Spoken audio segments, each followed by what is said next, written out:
এই নাও, এই শুকনো মুড়ি কটা খেয়ে নাও, আর চিৎকার করবে না একদম বলে দিচ্ছি। সকাল থেকে চিৎকার করেই যাচ্ছে। বলি আপনার অসুবিধাটা কি বলুন তো? অসুবিধা কেন হবে বড় বউ? দেখো, এখন সেই বেলা 9টা বাজতে যাচ্ছে।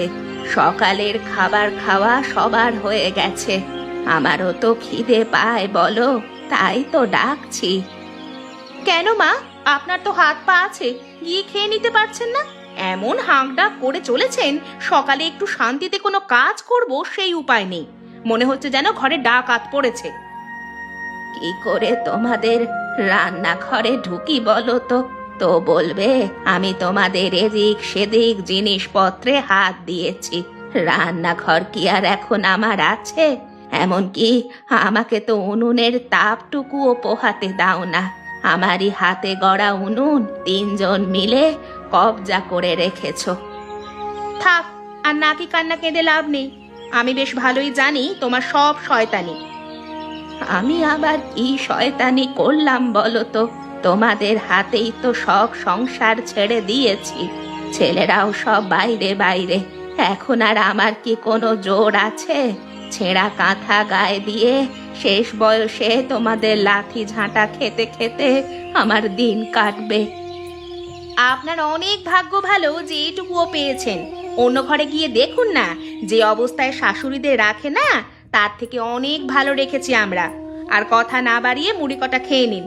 দুপুরের আগে একদম খাবার চাইবেন না বলে দিলাম। ও মা, বাটিতে তো দেখছি কয়েকটা মাত্র শুকনো মুড়ি। কিছু দাওনি তো এর সাথে?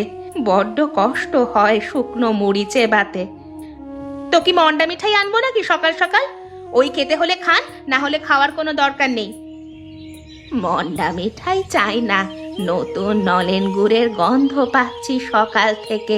বাড়িতে নিশ্চয়ই এসেছে, তাই একটু দিতে তো পারতে। সাত কত নলেন গুড় খাবে? নলেন গুড়ের দাম জানেন? আপনার ছেলে কত কষ্ট করে পয়সা উপার্জন করে তবে ওই নলেন গুড় পাঠিয়েছে আমার জন্য। ওইদিকে একদম নজর দেবেন না বলে দিচ্ছি। দেখো দেখো দিদি, পিঠেগুলো কি সুন্দর জলের মধ্যে টকবক করে ফুটছে। ফুটবে না মানে? যা সুন্দর করে বানিয়েছি, দেখছিস না কি সুন্দর সাদা সাদা হয়ে উঠেছে। পিঠে বানানোতে তোমার কোনো জুড়ি মেলা ভার। তোমার হাতের পিঠে যে একবার খাবে, এসে বারবার চেয়ে চেয়ে খাবে। হয়েছে হয়েছে, এবার তাড়াতাড়ি করে পিঠেগুলোর মধ্যে পুর ভরে দে। আমি এগুলো তুলে আবার ওগুলো ঢালবো। হয়ে এসেছে মনে হয় ওগুলো। দিদি করে দিচ্ছি তো। ও দিদি, একটু পুর খাবো? গন্ধে না মনটা কেমন পাগল হয়ে যাচ্ছে, নিজেকে আর আটকে রাখতে পারছি না। আচ্ছা আচ্ছা, একটু খা, বেশি আবার খাস না কেমন? অনেক পিঠে বানাতে হবে, আমার বাপের বাড়িতে যাবে কিন্তু পিঠে। অল্পই খাচ্ছি। তুমি কি শুধু তোমার বাপের বাড়িতেই পাঠাবে দিদি? আমার বাপের বাড়িতে যাবে না? তোদের বরকেও বল টাকা পাঠাতে, সরঞ্জাম কিনে দিতে, পিঠে বানিয়ে দেব। তখন না হয় বাপের বাড়িতে পাঠাস। এই পিঠের টাকা তো আমার বর পাঠিয়েছে, তাই এই পিঠে আমার বাপের বাড়িতেই যাবে। আমার মা আর আমার ভাইয়ের বউ আবার আমার হাতের পিঠে খেতে খুব বেশি ভালোবাসে। ঢং যত! নিজের বর টাকা পাঠিয়েছে বলে আমায় আবার কথা শোনানো হচ্ছে।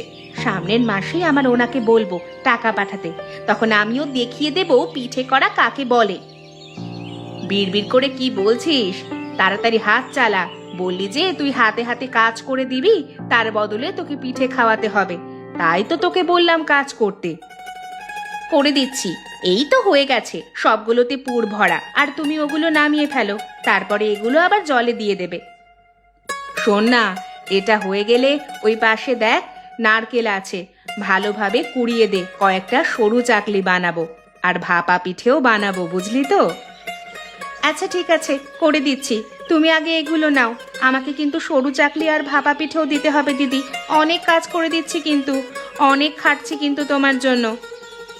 দেব দেব, নিশ্চয়ই দেব। তাড়াতাড়ি কাজগুলো কর, উনুন বয়ে যাচ্ছে যে। ও ঠাকুমা, ঠাকুমা শুনছো? এই সাত সকালে আবার কে ঠাকমা ঠাকমা করে ডাকছে? গলা শুনে তো মানিক বলে মনে হয়।